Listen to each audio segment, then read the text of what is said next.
Meu nome é Sônia, tenho 61 anos, sou de São Mateus, no Espírito Santo, e hoje eu decidi abrir meu coração para compartilhar com vocês uma história que me acompanhou durante toda a minha vida. Uma história que doeu em silêncio, que me fez carregar uma culpa que nunca foi minha e que por muito tempo eu escondi até de mim mesma. Mas depois de anos de silêncio, de vergonha, de medo e de solidão, eu encontrei coragem para falar. E é por isso que estou aqui, não apenas para contar o que vivi, mas para ajudar outras mulheres que talvez estejam passando por algo parecido ou que ainda não conseguiram dar nome à própria dor. Antes de seguir, quero pedir que você se inscreva no canal e clique no botão de curtir. Isso ajuda muito para que mais pessoas possam ouvir essa história e, quem sabe, encontrar acolhimento através dela. Compartilhar é mais do que divulgar. É permitir que essa mensagem chegue até quem mais precisa. E também me conta nos comentários de qual cidade você está assistindo. Eu adoro saber até onde minha voz tem conseguido chegar, porque cada lugar, cada pessoa que se conecta com o que eu digo, fortalece ainda mais essa rede de escuta e coragem que estamos construindo juntas. Quando tudo começou, eu era só uma menina e meu mundo era muito pequeno.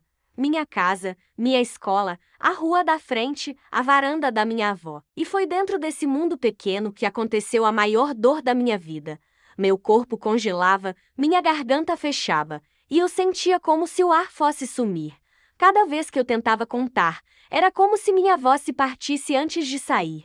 Não, era só medo, era um tipo de silêncio que doía no corpo inteiro, como se alguém tivesse apagado quem eu era por dentro. Eu fui silenciada por dentro e por fora. E durante anos, carreguei essa dor sozinha, acreditando que nunca mais conseguiria ser inteira.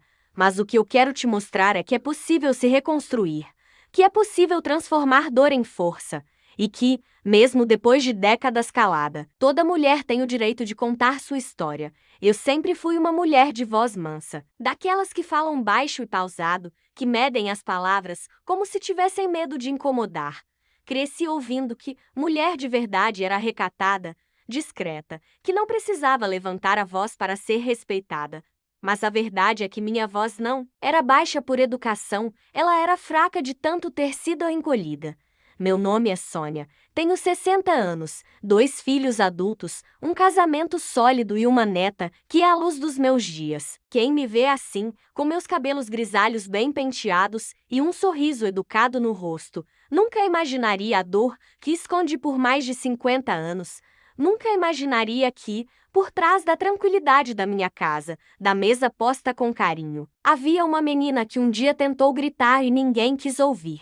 Eu tinha 8 anos quando começou. Era verão e minha mãe nos mandou passar férias na casa dos meus avós paternos, no interior de Minas Gerais. A casa era grande, de janelas altas e portas de madeira que rangiam com o vento. O chão cheirava a cera e café torrado, e a varanda tinha uma rede que balançava o dia inteiro, como se embalasse os segredos da casa. Meu avô era um homem severo, de olhar duro e fala firme. As pessoas o respeitavam. Era ele quem rezava nas missas, quem ajudava os vizinhos com conselhos, quem punha a ordem na mesa com um simples levantar de sobrancelha. Eu o temia, mesmo sem entender bem o porquê. Ele não me batia, não gritava, mas havia algo nos olhos dele que me paralisava. E foi numa tarde abafada, quando todos cochilavam, que ele entrou no meu quarto com aquele cheiro de fumo e suor, sentou-se ao meu lado na cama e disse baixinho: "Você é minha neta preferida, mas precisa guardar segredo." Eu não sabia o que era aquilo. Só sentia que estava errado. Meu corpo gelava, minha respiração falhava e minha vontade era correr. Mas eu não conseguia. Ele dizia que era um carinho especial, que eu era diferente, que se eu contasse, ninguém acreditaria. E eu acreditei. Não porque ele era convincente, mas porque, quando tentei falar, minha mãe me olhou como se eu estivesse ofendendo a honra da família. "Você deve ter sonhado, Sônia. Ele é seu avô. Está ficando doida?" Aquilo me calou. Literalmente. Dias depois, comecei a perder a voz. Primeiro, era uma rouquidão leve. Depois, uma dificuldade em falar por muito tempo. Quando percebi, eu já evitava abrir a boca. A dor na garganta era menor que a dor de ser desacreditada. O tempo passou, e eu enterrei a dor como quem esconde um corpo no quintal da alma. Virei uma adolescente introspectiva, mas estudiosa. Casei com 23 anos com o Roberto, um homem doce, simples, que me olhava com admiração. Nunca soube da minha história. Eu não contei. Não porque não confiasse nele, mas porque. Como explicar algo que eu mesma não compreendia? Como trazer à tona algo que me fazia sentir suja, errada, fraca? Tive meus filhos, Juliana e Felipe, com todo o amor que consegui dar. Jurei que jamais deixaria que sentissem o que eu senti, e cumpri essa promessa com todas as forças que me restavam. Mas a voz, aquela voz cheia, forte, decidida, essa nunca voltou por completo. Até os 58 anos, eu falava pouco. Não por timidez, mas porque minha garganta doía, minha alma tremia.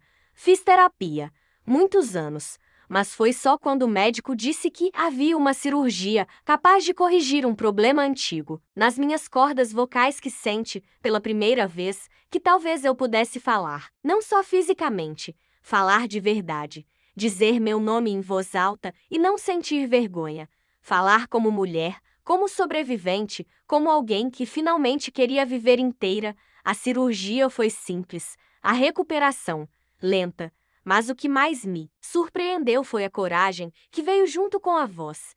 Era como se, ao recuperar os sons, eu recuperasse partes minhas que estavam perdidas. Comecei a escrever.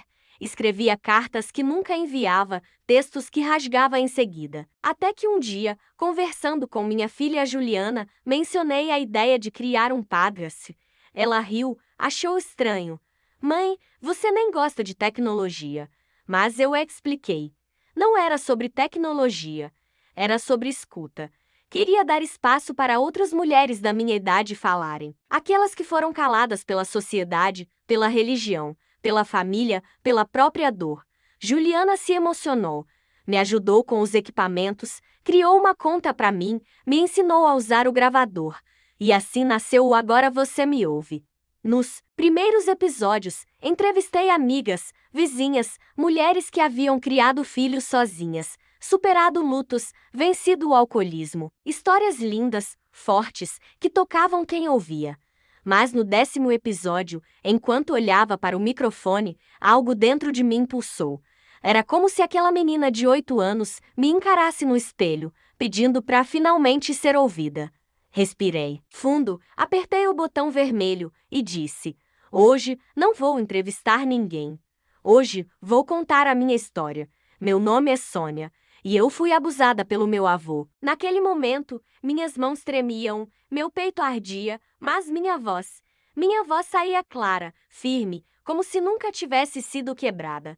Contei tudo, cada detalhe, a tarde abafada, o cheiro da sala, a frase que nunca esqueci.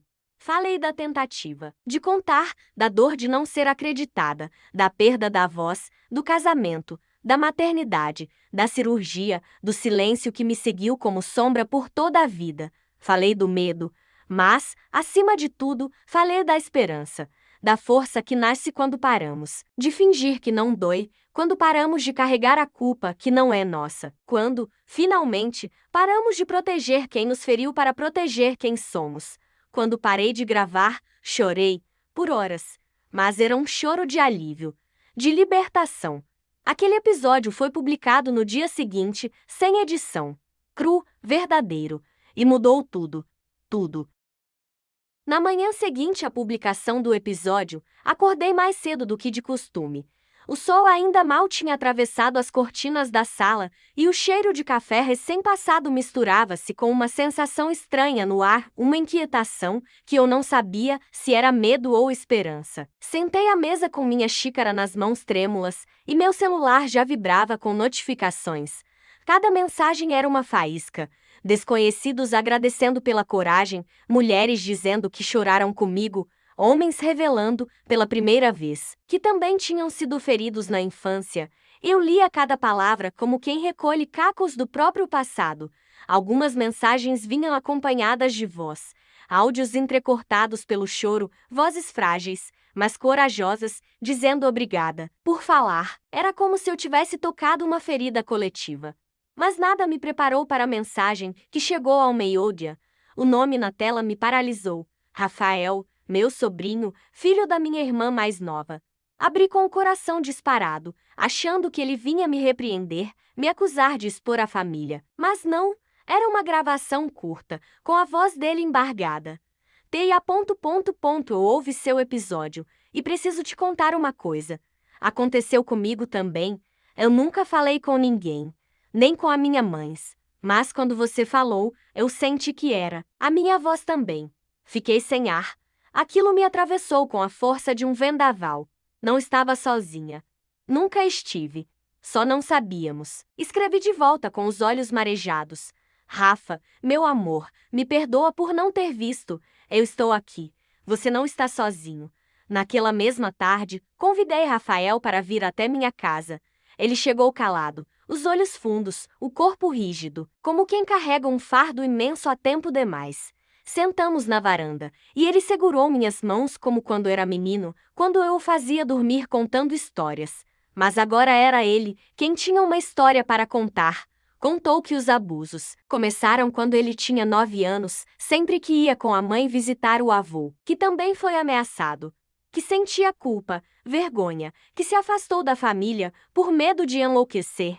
Tia, eu achei que fosse uma invenção da minha cabeça, que eu era sujo, que era só comigo, mas quando ouvi você dizendo que era verdade, foi como se alguém abrisse a janela de um quarto escuro. Nós choramos juntos, abraçados, sem dizer nada por longos minutos. Era um choro ancestral, um luto antigo por todas as infâncias que nos foram arrancadas. Ele então me disse algo que me estilhaçou por dentro. Eu pensei em tirar a própria vida 2 vezes. E foi você quem me salvou. Com a sua voz. Naquela noite, depois que Rafael foi embora, fiquei olhando para o teto do quarto, sentindo o peso da revelação. E como se o destino tivesse decidido agir de uma vez por todas, recebi uma ligação de outra sobrinha, Maria Arana, filha do meu irmão mais velho. Sua voz tremia e suas primeiras palavras foram: "Tia, eu ouvi, e aconteceu comigo também." Meu coração parecia querer escapar do peito. Maria Arana contou que nunca teve coragem de contar a ninguém, e que sempre se culpou por não ter gritado, por não ter lutado. E eu disse, com toda a força que consegui reunir: "Você sobreviveu. Isso é mais do que suficiente." Em menos de 2 dias, 3 vítimas do mesmo homem surgiram. 3 pessoas da mesma família. 3 vozes caladas que, enfim, começaram a se encontrar. Era como se minha voz tivesse acendido um farol em meio à escuridão, onde todos nós vagávamos, em silêncio. Na semana seguinte, convoquei uma reunião com meus filhos, Juliana e Felipe, e meu marido, Roberto. Não queria mais esconder nada. Precisava que eles soubessem quem eu era por inteiro. Preparei um café forte, como sempre faço quando preciso de coragem, e chamei os 3 para a sala. Eles se sentaram atentos, mas com aquele ar de inquietação no rosto, como quem sente que algo sério está prestes a ser dito. Respirei fundo, olhei nos olhos de cada um e disse: "Eu preciso contar uma parte da minha história que ficou enterrada por décadas, e espero que, depois de ouvirem, ainda me olhem com o mesmo amor." Juliana segurou minha mão, dizendo: "Mãe, a gente te ama de qualquer jeito." E então eu contei. Com calma, com lágrimas, mas com firmeza, contei sobre o avô, sobre os abusos, sobre a tentativa de falar, sobre a perda da voz, sobre o episódio do Pacasse, sobre Rafael e Maria Arana. Contei tudo. E quando terminei, o silêncio tomou conta da sala. Um silêncio denso, doído. Meus filhos me olharam com olhos cheios de água. Felipe foi o primeiro a falar. "Mãe, por que nunca nos contou? A senhora carregou isso sozinha, portanto TIMPU... Eu respondi com a voz baixa, mas segura, porque eu achava que precisava proteger vocês. Mas agora eu vejo que era eu quem precisava ser protegida." Roberto me abraçou forte e no ouvido sussurrou: "Eu teria matado esse homem se soubesse. Mas agora eu vou te ajudar a mostrar ao mundo quem ele foi." Com o apoio deles, começamos a organizar tudo. Reuni os arquivos de mensagens que recebi, os depoimentos de Rafael e Maria Arana, cartas antigas que escrevi e nunca enviei. Procuramos um advogado e o Ministério Público. Mesmo com o agressor já morto, o promotor nos recebeu com respeito. Disse que abriria um inquérito simbólico, um procedimento chamado de memória institucional, para documentar os casos e criar jurisprudência para vítimas que buscam reconhecimento, mesmo anos após os abusos. Aquilo me deu um novo tipo de força.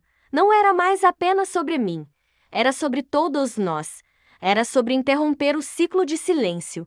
Nos dias que se seguiram, dei entrevistas, fui convidada para rodas de conversa, participei de painéis sobre justiça restaurativa. Mas o momento que mais me marcou foi quando Rafael, Maria Arana, meus filhos e eu subimos juntos ao palco de um evento em defesa da infância. Fomos aplaudidos de pé. E naquele instante, olhando para a plateia cheia de rostos emocionados, eu percebi. A minha voz, tão ferida, tão calada por tanto tempo, agora era muitas. Era uma multidão. E ninguém mais iria nos calar. Na semana seguinte ao evento, quando subi ao palco com minha família e vi aquelas palmas ecoando como ondas num mar que antes era só silêncio, entendi que algo dentro de mim tinha mudado de forma irreversível. Não era só alívio. Não era só justiça, era dignidade, era pertencimento. Pela primeira vez na vida, eu me senti inteira. Depois daquele dia, meu celular não parava de tocar. Mulheres da minha idade, muitas mais velhas, outras um pouco mais novas, me procuravam dizendo: Sônia, é como se você tivesse contado minha história. E eu pensava no peso disso. Em quantas vozes estavam escondidas, enterradas, sufocadas sob camadas de vergonha, de medo, de famílias que preferem se calar a encarar a verdade. Comecei a receber convites para falar em escolas, universidades, centros comunitários. As pessoas queriam ouvir e, mais importante, queriam compreender. Foi numa dessas palestras, numa escola pública do interior, que vi uma senhora sentada na última fileira, com os olhos marejados e as mãos trêmulas no colo. Depois que terminei de falar, ela veio até mim e segurou meu braço com uma firmeza surpreendente para alguém tão franzina. Obrigada por não ter morrido com isso dentro de você. Eu morri, minha filha. Por dentro, morri ainda menina. Você ainda está viva. E agora faz a gente respirar junto. Aquilo me desmontou. Abracei aquela desconhecida como se abraçasse a mim mesma no passado e chorei com ela ali, em pé no corredor apertado da escola, sob o som abafado dos alunos saindo para o recreio. Foi por causa desses encontros, desses olhares que se cruzavam no silêncio, que tive a ideia de transformar meu podcast em algo maior. Falei com Juliana, que já estava envolvida em tudo com uma paixão que me emocionava, e ela disse: Mãe, a gente pode criar uma associação, uma fundação. Algo que fique, que cresça, que ajude. E assim nasceu a Vozes que ecoam. Registramos o nome, reunimos profissionais voluntários, psicólogas, assistentes sociais, advogadas e começamos a atender mulheres que, como eu, carregavam décadas de dor abafada. A primeira reunião foi num salão pequeno, emprestado por uma igreja progressista da cidade. Eu entrei com um frio na barriga, achando que ninguém viria. Mas vieram tantas, mulheres com cabelos brancos e olhos opacos.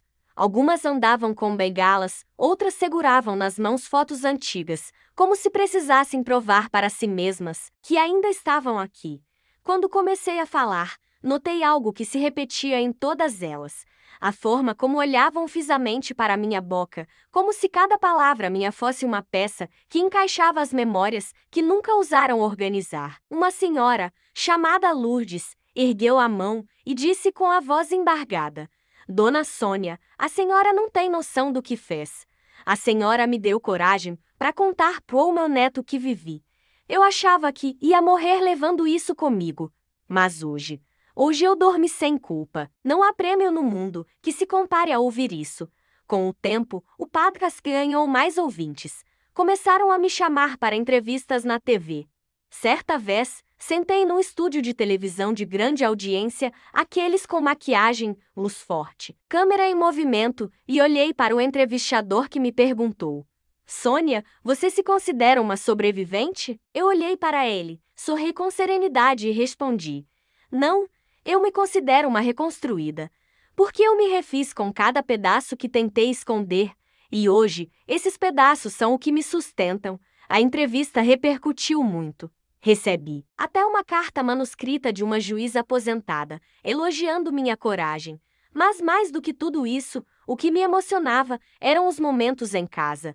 Quando Felipe passava a mão no meu ombro e dizia: Mãe, hoje eu vi seu último episódio, que orgulho. Ou quando Roberto, meu companheiro de tantos anos, me acordava com um beijo na testa e sussurrava: Te admiro mais a cada dia. Aquele homem que conheci ainda jovem, que conviveu com minha dor muda por décadas sem saber, agora era meu porto.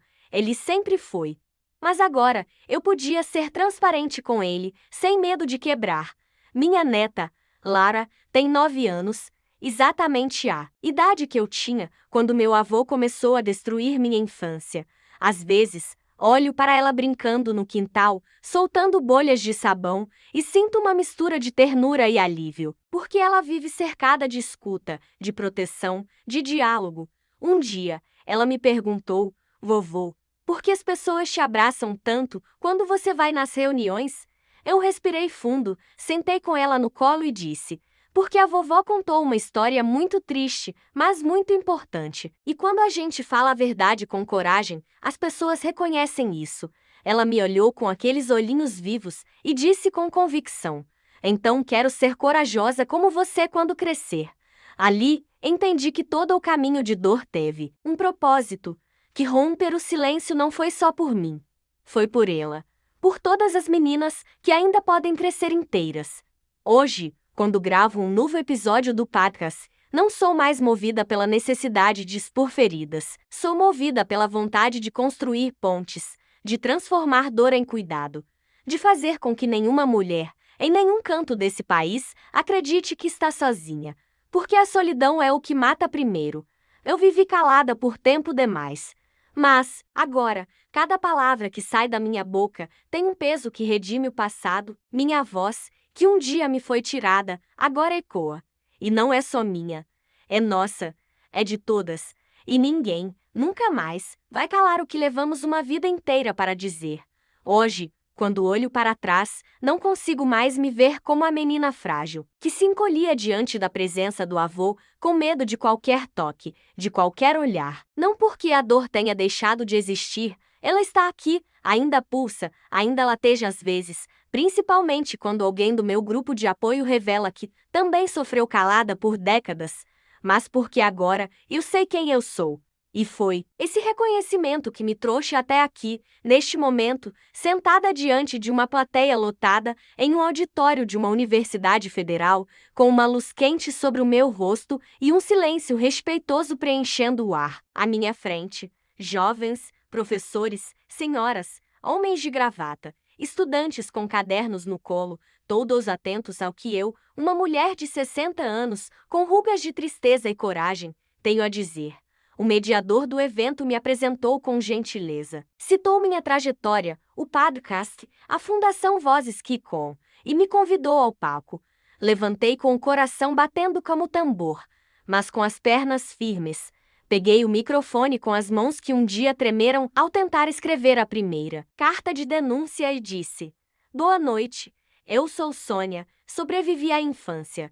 Reconstruí minha vida. E hoje estou aqui para que ninguém mais precise passar pelo que eu passei em silêncio. Enquanto falava, olhava para os rostos atentos. Contei minha história sem floreios, mas com o cuidado de não ferir ainda mais quem me escutava. Contei dos verões abafados na casa dos meus avós, dos olhos gelados do meu agressor, do momento em que tentei contar e fui desacreditada.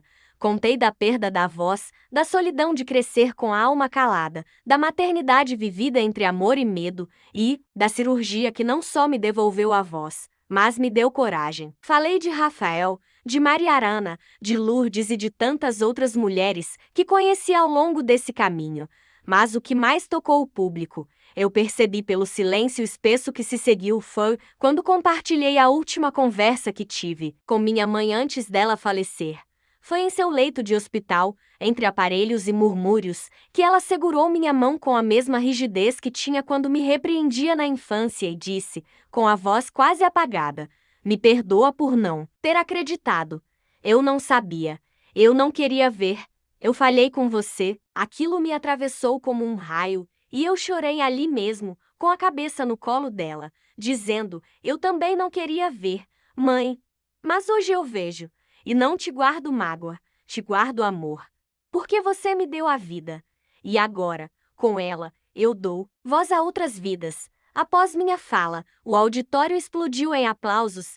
Não aqueles aplausos comuns, formais, quase obrigatórios. Eram palmas com alma, com emoção crua, com o tipo de energia que arrepia a pele. Algumas pessoas se levantaram, outras choravam discretamente. Uma moça, que aparentava ter uns 20 e poucos anos, se aproximou de mim com os olhos marejados e disse: "Eu nunca ouvi alguém falar com tanta verdade. Eu também fui abusada. Achei que nunca ia conseguir contar, mas agora eu sei que vou conseguir." Peguei suas mãos entre as minhas e respondi com firmeza: "Você não está sozinha. Você nunca esteve. Só precisava encontrar sua própria voz. E ela está aí, dentro de você, esperando ser libertada." O que se seguiu foi uma fila de abraços, olhares longos, histórias sussurradas. E eu acolhi cada uma como quem acolhe um pedaço do próprio passado, entendendo que talvez minha missão nesta vida fosse exatamente essa: ouvir, acolher, empurrar suavemente para frente quem ainda estava parado no tempo do trauma. Ao voltar para casa naquela noite, sentei na poltrona da sala e fechei os olhos. A casa estava silenciosa, mas não era um silêncio de medo, era um silêncio bom, de paz.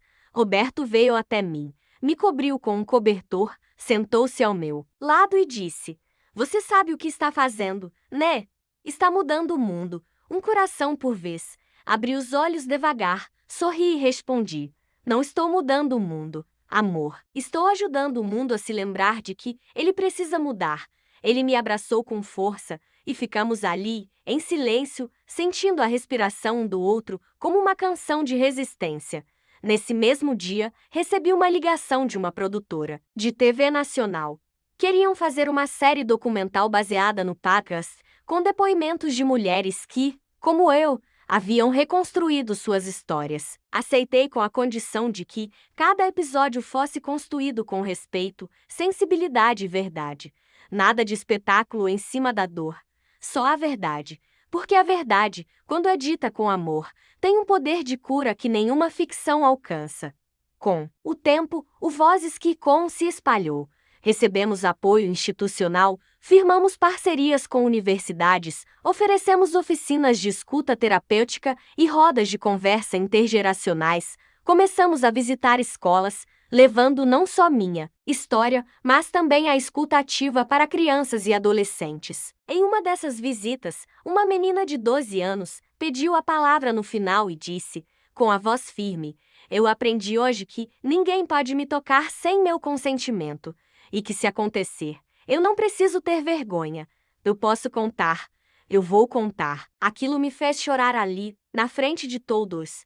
Porque aquela menina não era eu. Era o que eu poderia ter sido se tivessem me dado ouvidos, se tivessem me acreditado, se tivessem me acolhido. Hoje, a menina que fui ainda vive dentro de mim.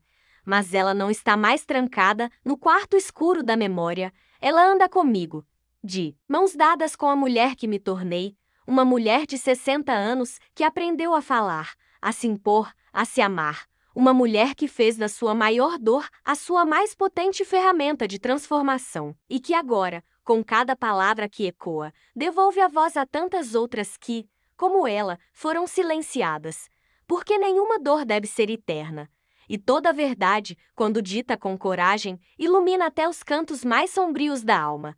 Acordei naquele domingo com uma sensação que eu não sabia nomear.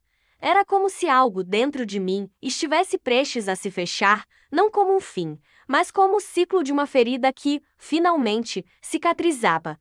O sol entrava pela janela com um calor mindsoul daqueles que aquecem os ossos e não queimam a pele. Levantei devagar, Como de costume, arrumei a cama com os gestos meticulosos de quem aprendeu a cuidar da casa, como se fosse um prolongamento do próprio corpo, e fui até a cozinha preparar o café. A chaleira assobiava baixinho no fogão, enquanto eu colocava 2 xícaras sobre a mesa, uma para mim, outra para Roberto, que ainda dormia no quarto. Peguei o celular para checar as mensagens e, entre elas, havia uma notificação do último episódio do podcast, programado para ir ao ar naquela manhã. Era o encerramento da primeira temporada. A voz que me trouxe de volta. Assim, eu havia nomeado aquele episódio. E, diferente de todos os outros, nele eu não contava a história de ninguém além da minha. Era um relato final, uma carta de amor à vida e um acerto com tudo que me havia sido negado. Respirei fundo, dei o primeiro gole no café e senti uma onda de gratidão inundar meu peito. Enquanto escutava minha própria voz na introdução do episódio, com os pássaros cantando lá fora e o cheiro do café fresco preenchendo o ar, me emocionei com a nitidez da minha fala. Era firme, clara, como eu jamais imaginara que seria. A cada palavra dita, eu revia mentalmente minha caminhada. O peso de anos em silêncio, a culpa que não era minha, a dor que se disfarçava em boas maneiras, os olhos baixos, o medo constante de ser desacreditada. Contei no episódio que minha vida foi construída sobre escombros, mas que aprendi a plantar flores entre as rachaduras. Disse que a dor, quando nomeada, perde um pouco do seu poder, e que a vergonha, quando exposta à luz, deixa de ser nossa. Minha voz naquela gravação não era mais uma denúncia, era um convite, um chamado para que outras mulheres encontrassem suas próprias verdades. Você pode ter sido ferida, eu dizia ao final, mas nunca, jamais, foi culpada. E enquanto eu tiver voz, vou continuar dizendo isso até que nenhuma criança precise carregar sozinha o peso de um crime que não cometeu. Roberto acordou enquanto o episódio ainda tocava e, ao entrar na cozinha, ficou parado na porta, apenas me observando. Eu não precisei explicar nada. Ele se aproximou, me abraçou pelas costas e disse com a voz rouca de quem acabou de acordar: "É estranho ouvir você falando com tanta força, porque por tanto tempo sua voz era quase um sussurro dentro da gente. Mas agora ela é a coisa mais bonita da casa." Eu sorri sem conseguir responder. Apenas encostei minha cabeça em seu ombro e deixei o silêncio nos envolver. Mas um silêncio diferente daquele da infância. Era um silêncio de paz, de plenitude, de coisas que já não precisavam ser ditas, porque estavam completamente compreendidas. Passamos a manhã assim, em casa, com Laura vindo depois brincar no quintal. Ela pegou minha mão e disse que queria desenhar um microfone cor-de-rosa, igual ao da vovó. Fiquei olhando para aquele papel cheio de traços tortos e corações, e pensei no quanto o mundo muda quando se tem coragem de mudar primeiro por dentro. Naquela mesma semana, foi convidada a participar de uma cerimônia solene na Câmara Municipal da nossa cidade. Uma moção de ora havia sido proposta em meu nome, reconhecendo o impacto social do Vozes que Ecoam e do podcast. Aceitei o convite com o coração humilde e o espírito inquieto. Não por vaidade, mas por entender o valor simbólico daquele gesto. Não era um prêmio pessoal, era um reconhecimento a todas as vozes caladas que, agora, começavam a ser ouvidas. No dia da cerimônia, me vesti com a mesma roupa azul escura que usei no meu primeiro episódio.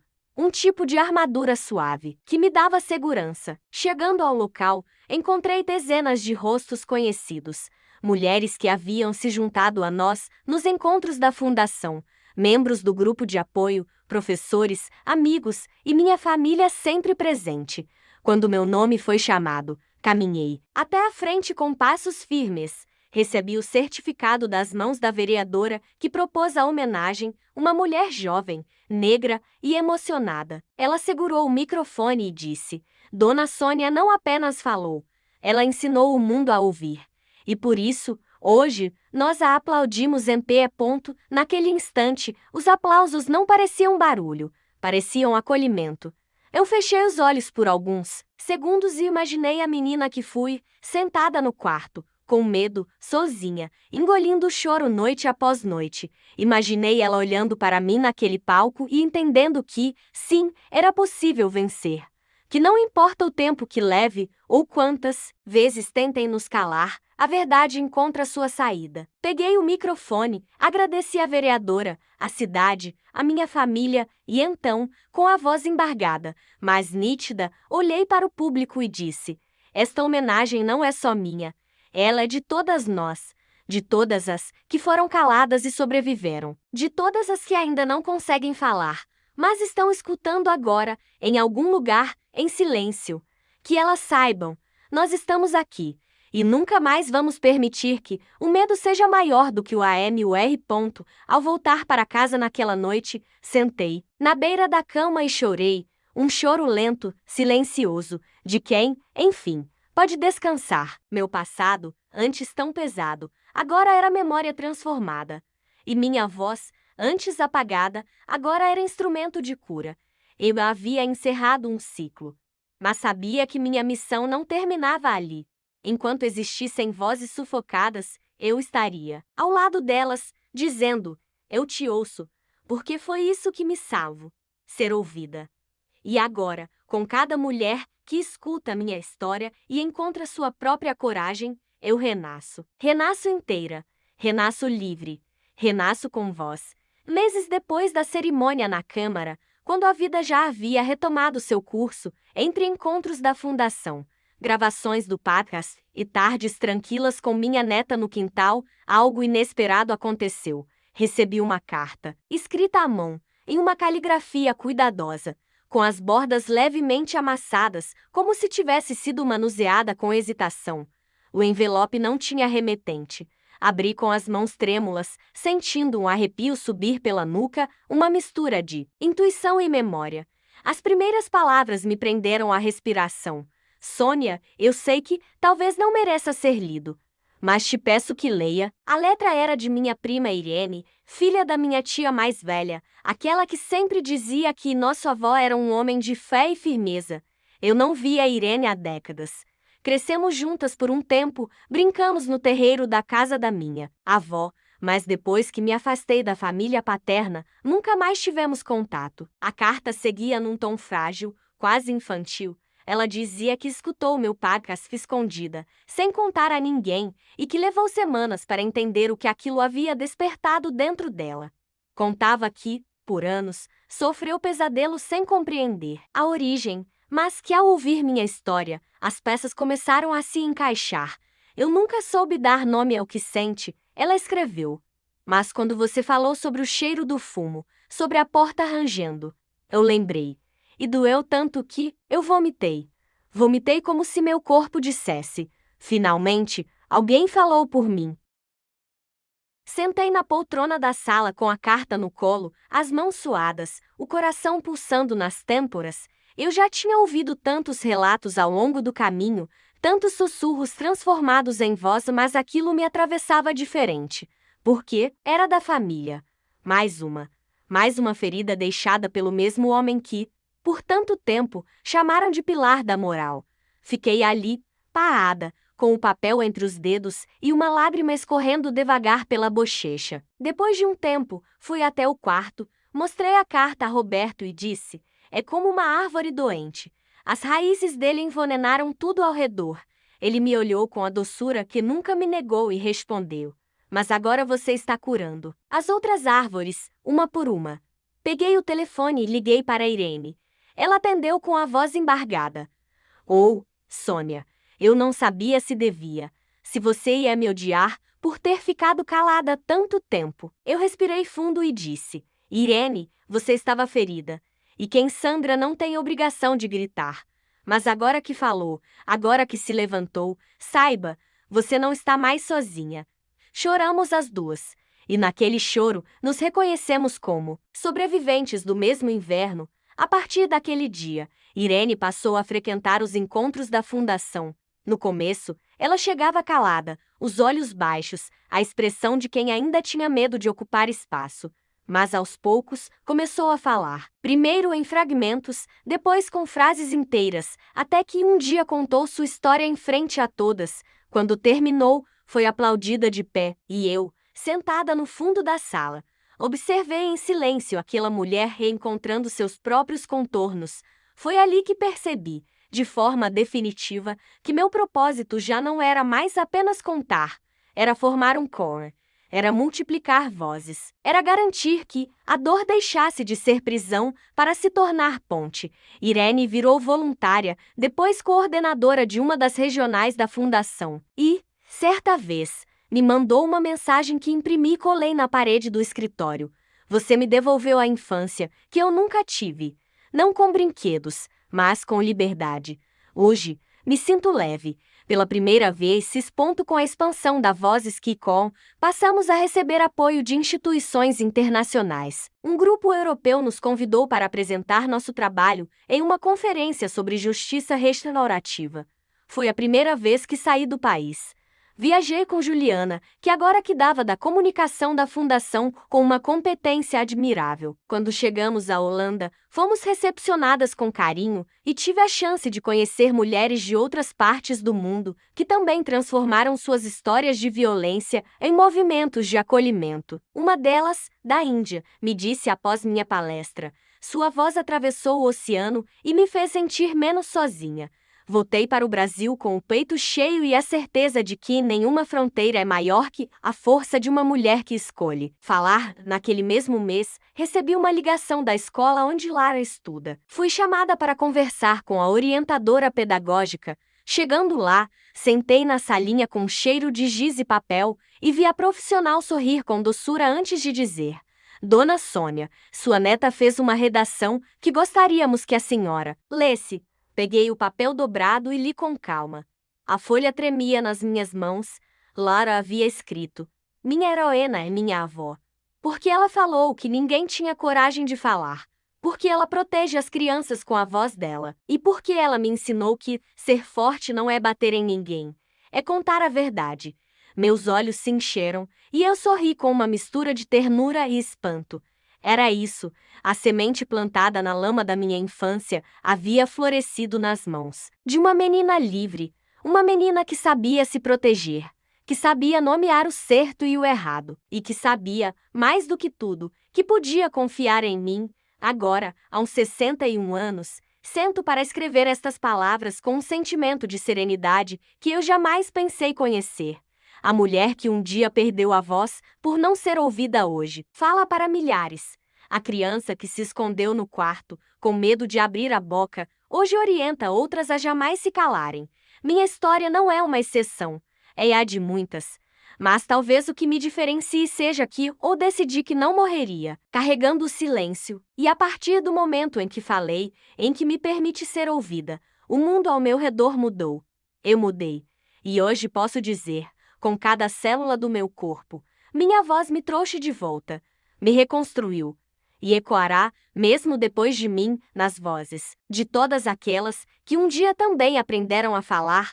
Algumas noites ainda acordo no meio da madrugada, com o coração acelerado, como se algo dentro de mim tivesse sido arrancado sem aviso. Às vezes, é o eco de um sonho antigo, um vulto do passado que insiste em me visitar quando tudo parece tranquilo. Outras vezes, não há imagem nem som, apenas uma sensação densa no peito, como se minha memória corporal insistisse em me lembrar de onde vim. Mas agora é diferente. Antes, eu acordava assim e me encolhia, chorava em silêncio para não incomodar ninguém, sentia vergonha de não ter superado aquilo completamente. Hoje, quando acordo assim, levanto, vou até a cozinha, faço um chá de camomila e falo comigo mesma em voz alta, como quem consola uma criança assustada. Eu digo: Calma, Sônia, já passou. Você sobreviveu. E está segura agora. É estranho como, depois de tudo, a gente ainda precisa se lembrar de que venceu. Mas também é bonito, porque essa lembrança me reconstrói, me faz perceber que, apesar das cicatrizes, eu continuo inteira. E mais do que isso, que agora tenho a coragem de acolher cada parte ferida que um dia eu quis esconder. Recentemente, tive uma conversa profunda com meu filho Felipe. Ele me chamou para almoçar, só nós dois, em um restaurante simples, desses que servem comida caseira e onde o cheiro de feijão no fogão a lenha parece nos abraçar. Sentamos perto da janela e por um tempo falamos de coisas cotidianas, trabalho, política, a saúde do Roberto, as notas da Lara. Até que, entre um gole de suco e uma garfada de arroz, ele me olhou com os olhos marejados e disse: Mãe, eu precisava te agradecer por tudo, mas principalmente por ter me ensinado o que é coragem de verdade. Eu fiquei sem saber o que dizer. Só abaixei os olhos e sorri, tentando segurar as lágrimas. Ele continuou: A senhora não tem ideia de como sua história me transformou. Eu ouvia as mulheres ao meu redor, mas não entendia. Não de verdade. Só quando ouvi sua dor, quando vi como isso afetou nossa família inteira, é que percebi o quanto o silêncio é uma arma. A senhora me ensinou a escutar, e isso me fez um homem melhor. Aquilo me atravessou como um raio. Porque por muito tempo eu temi que minha história os ferisse, que os afastasse de mim. Mas ali, naquele momento, entendi que ela os conectou a mim de uma forma ainda mais profunda, e que, apesar do sofrimento, eu havia conseguido transformar dor em laço. Na semana passada, tivemos um encontro especial da Fundação. Era um evento aberto ao público, com rodas de conversa, apresentações artísticas e depoimentos de mulheres de diversas idades. Eu estava nervosa como sempre fico nesses dias, mas também ansiosa, porque sabia que muitas daquelas que iriam falar estavam fazendo isso pela primeira vez. Ao chegar, encontrei Irene coordenando tudo com uma leveza admirável, seus cabelos presos em um coque e os olhos atentos a cada detalhe. Cumprimentei algumas das participantes, abracei velhas conhecidas, e quando sentei na primeira fileira para ouvir a primeira história, senti um aperto no peito. Era uma mulher de mais de 70 anos, chamada Benedita. Ela subiu ao palco com passos lentos, mas firmes, segurando uma fotografia antiga nas mãos, e, com a voz trêmula, disse: Meu nome é Benedita, e eu fui abusada pelo meu pai dos 10 aos 14 anos. Nunca contei para ninguém, nem pro meu marido, nem pros meus filhos. Carreguei isso como uma pedra dentro do peito por mais de 50 anos, mas um dia escutei o caso de uma mulher chamada Sônia, e eu chorei como nunca tinha chorado. Pela primeira vez, eu me senti compreendida. E hoje, eu tô aqui para dizer que sobrevivi e que, se eu posso contar, qualquer uma pode. O silêncio que seguiu foi tão denso que dava para ouvir os corações batendo.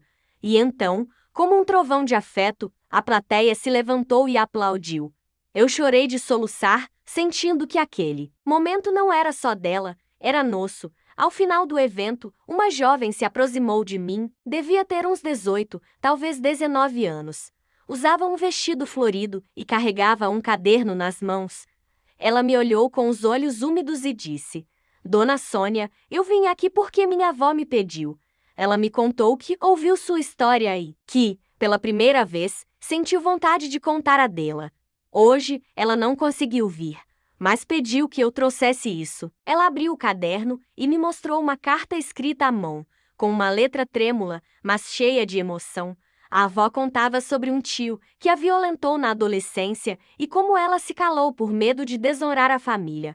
Contava também como se sentiu menos sozinha ao me ouvir. E no final, havia uma frase que me arrepiou inteira. Sônia, sua voz abriu minha cela. Segurei o caderno como quem segura uma joia rara e abracei aquela menina com força. Porque ali, diante de mim, estava a prova viva de que a cura pode ser transmitida de geração em geração, como uma herança de coragem hoje, enquanto escrevo estas últimas palavras, sentada na minha varanda com o som dos pássaros e o vento leve balançando as cortinas, me dou conta de que minha voz não é mais só minha. Ela pertence a todas nós, a cada mulher que um dia foi calada, desacreditada, apagada. Ela pertence às meninas que ainda estão aprendendo que têm o direito de dizer não, de pedir ajuda, de ser ouvidas. Pertence às mães que agora sabem como escutar suas filhas, aos filhos que aprenderam a respeitar e proteger, às avós que finalmente encontraram coragem para abrir a boca e libertar o grito que carregaram por toda a vida. Eu sou Sônia. E minha história começou com um silêncio, mas termina ou talvez apenas continua com um eco que se espalha. E enquanto houver alguém disposto a escutar, eu continuarei falando. Porque a voz, uma vez liberta, nunca mais se cala. Algumas semanas atrás, recebi uma ligação que mudou mais uma vez o rumo do meu caminho. Era de uma produtora de documentários que acompanhava meu podcast desde o início e que, segundo ela mesma me disse, se emocionava a cada episódio como se estivesse ouvindo uma história da própria mãe. Ela me explicou que seu novo projeto era uma série para a televisão pública dedicada a mulheres brasileiras que transformaram suas dores em ações sociais concretas e que queria que minha história fosse o primeiro episódio. Confesso que, ao ouvir aquilo, um nó se formou na minha garganta. Por um momento, me senti aquela menina de 8 anos outra vez, sentada na ponta da cama, com os pés balançando no ar, perguntando para si mesma se algum dia seria ouvida. E agora, estava sendo convidada a contar tudo para o país inteiro. Agradeci com a voz embargada e pedi uns dias para pensar. Desliguei o telefone e fiquei sentada na cozinha, com os cotovelos apoiados na mesa, olhando para a parede, como quem procura respostas no reboco. Não era medo de contar isso, eu já tinha feito. Era a responsabilidade de representar tantas outras que talvez ainda não estivessem prontas. Respirei fundo e fui conversar com Roberto. Sentei ao lado dele no sofá e disse: "Estão me convidando para contar minha história na televisão, mas eu não quero parecer que estão me promovendo com a minha dor." Ele me olhou com a serenidade de sempre e respondeu: "Sônia, o que você fez com a sua dor foi transformar. Promover é quando se inventa. Você viveu. E agora você ensina." Aquilo me trouxe uma paz que não sei explicar. Liguei de volta para a produtora e aceitei. As gravações começaram 2 semanas depois. A equipe era pequena, composta por 4 mulheres e um técnico de som. Todas muito respeitosas, cuidadosas com os detalhes, com os silêncios, com os limites. A diretora do projeto, uma mulher de cabelos curtos e olhos intensos chamada Elisa, me disse logo no primeiro encontro: "Sônia, eu não quero só sua história, eu quero sua presença, sua verdade. Porque o que você carrega nos olhos vale mais que qualquer roteiro." Fiquei com aquilo na cabeça. Durante as filmagens, reconstituímos lugares da minha vida. A casa onde cresci, agora abandonada. A escola onde estudei, a praça onde costumava me esconder para chorar quando era adolescente. Estar nesses espaços foi como caminhar dentro de mim mesma. Em frente ao portão da antiga casa dos meus avós, parei por um momento. A câmera registrava tudo, mas o som ficou em silêncio. Olhei para aquele lugar, agora coberto de mato alto e paredes rachadas, e disse devagar: "Aqui eu perdi minha infância. Mas hoje eu volto com a cabeça erguida. Não para lembrar do que me fizeram, mas para mostrar que eu venci." Elisa se aproximou sem falar nada e apenas apertou minha mão com força. O silêncio dela dizia tudo. Um dos dias mais emocionantes foi quando gravamos no espaço da Fundação. As mulheres que participam dos nossos encontros foram convidadas a estar lá e muitas delas quiseram contar seus próprios relatos. Eu assisti sentada, com os olhos marejados, ouvindo cada uma como se estivesse ouvindo partes de mim mesma. Quando Lourdes, agora com 74 anos, contou que havia conseguido conversar com os netos sobre o que passou, dizendo com todas as letras que não teve culpa, eu desabei. Lembro que ela falou, olhando direto para a câmera: "Eu fiquei calada por 60 anos. Mas agora, quem quiser me ouvir, vai ouvir. Porque minha boca não é mais cova de dor. É flor que desabrochou." Aquilo ficou ecoando na minha mente. Dias depois, o episódio final do documentário foi filmado aqui em casa, na varanda onde costumo escrever, com Lara correndo pelo quintal, o som dos passarinhos ao fundo e a chaleira apitando ao longe. Elisa me pediu para dizer, olhando diretamente para a lente, o que eu gostaria que uma mulher silenciosa, do outro lado da tela, soubesse. Pensei por alguns segundos e falei com a alma inteira: "Eu quero que você saiba que não é tarde. Nunca é tarde para se libertar. A culpa não é sua. Você não está sozinha. E o silêncio que te colocaram goela abaixo não precisa ser eterno. Sua voz ainda vive aí dentro. E ela pode salvar você e tantas outras." Depois que o documentário foi ao ar, a repercussão foi maior do que eu poderia imaginar. Recebemos mensagens de todos os cantos do Brasil e até de fora. Pessoas dizendo que, ao me ouvirem, tiveram coragem de denunciar agressores, de contar para a família, de procurar ajuda. Recebi uma carta de uma senhora de 82 anos que escreveu: Sônia, por sua causa, ontem eu contei pro meu bisneto a verdade que esconde a vida inteira. Ele me abraçou e chorou comigo.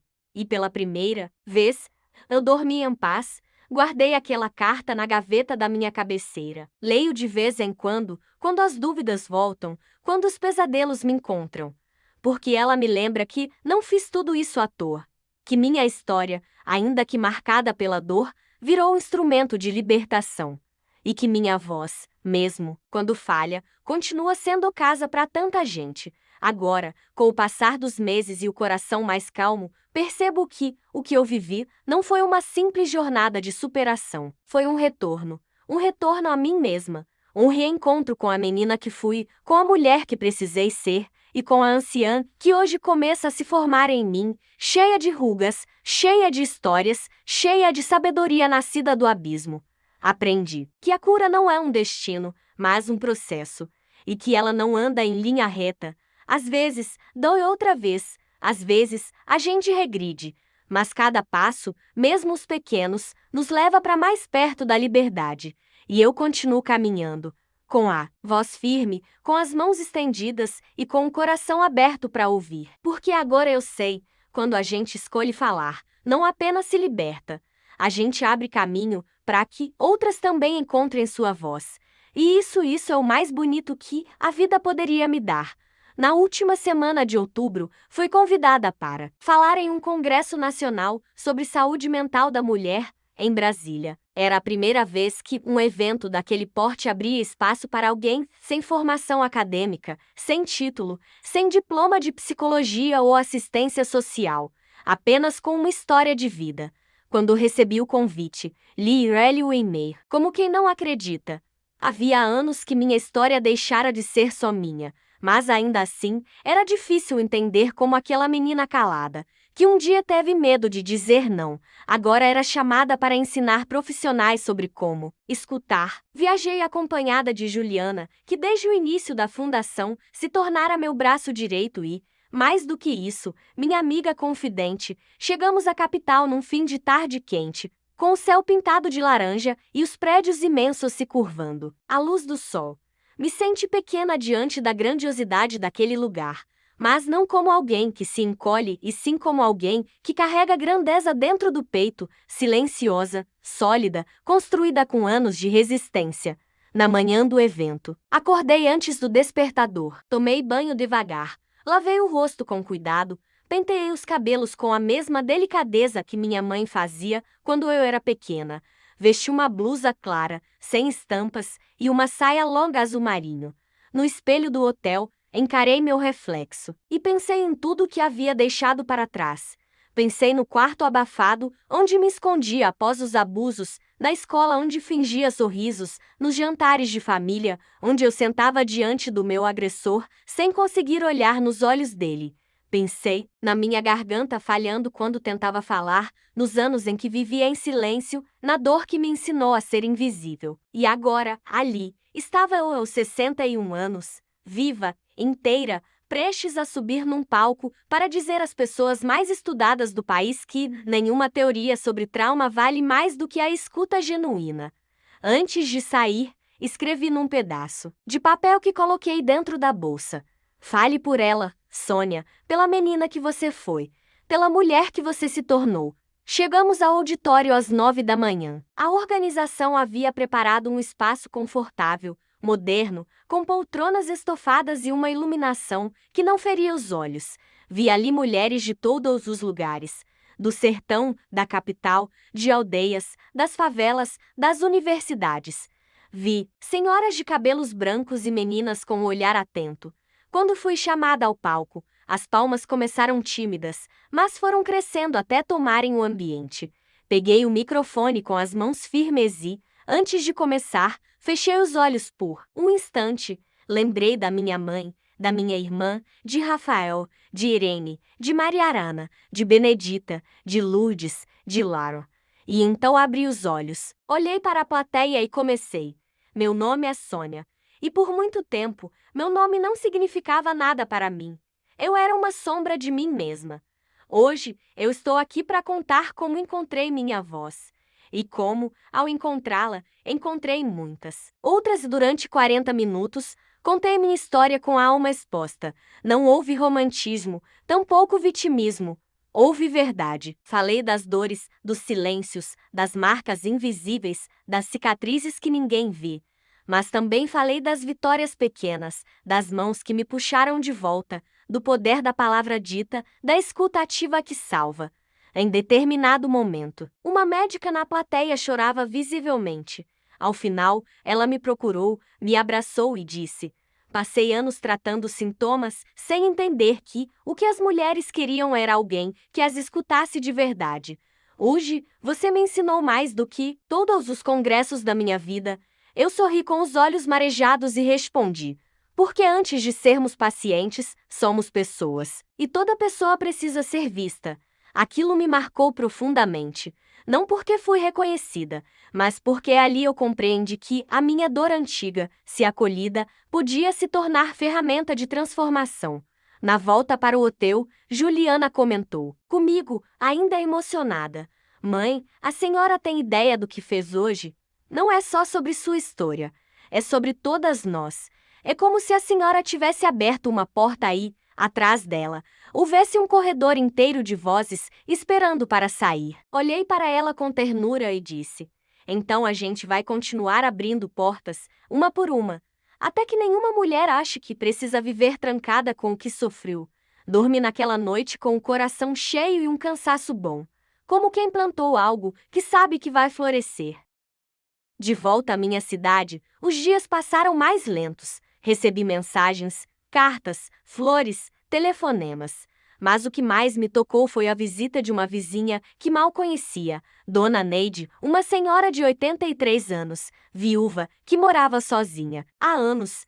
Ela bateu na minha porta com um sorriso tímido e uma sacola de pão de queijo nas mãos. Vim te agradecer, ela disse. Ouvi sua entrevista na rádio e chorei como criança. Eu também fui machucada quando era menina, mas nunca contei. Hoje, pela primeira vez, eu dormi sem sonhar com aquilo, porque entendi que não era culpa minha. Aquilo me desmontou. Convidei-a para entrar, tomamos café juntas, e ela me contou detalhes que jamais havia dito a ninguém. Ao final, segurou minha mão e falou: obrigada por ter falado antes de mim. Você me deu coragem para falar antes que a vida me levasse. E assim a minha missão continua.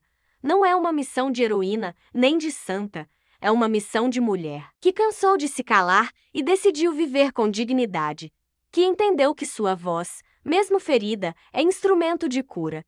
Que sabe que cada história ouvida e acolhida é um tijolo a mais no muro de proteção que estamos construindo juntas.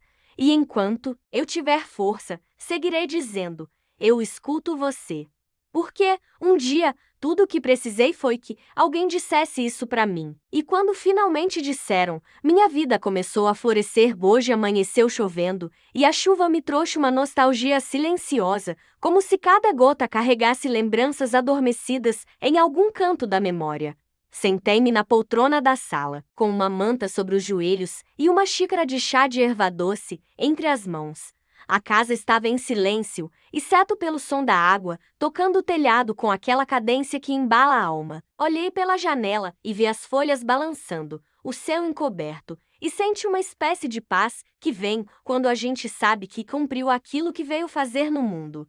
Não uma paz que ignora a dor, mas aquela que reconhece que a dor foi enfrentada, transformada, nomeada e colocada no lugar certo. Ao meu lado, sobre a mesinha, estava uma carta que recebi dias antes, vinda de uma adolescente chamada Helena, de 17 anos, que escreveu: Dona Sônia, sua história me salvo. Eu ia desistir, mas escutei sua voz e entendi que ainda havia espaço para mim neste mundo. Obrigada por não ter desistido da senhora, porque agora eu não vou desistir de mim. Ao terminar de ler aquela carta pela terceira vez, não contive as lágrimas, e pensei em tudo que vivi, em cada passo dessa jornada, em cada rosto que encontrei, em cada mão que segurei. Pensei na menina que fui e me perguntei: Será que ela imaginava que um dia tudo isso se tornaria amor? Naquela tarde chuvosa, recebi a visita de Lara. Ela chegou molhada até os joelhos, com os cabelos grudados na testa e um sorriso sapeca nos lábios. Veio correndo do portão e entrou direto me chamando. Vovô, vovó, a gente pode brincar de entrevista?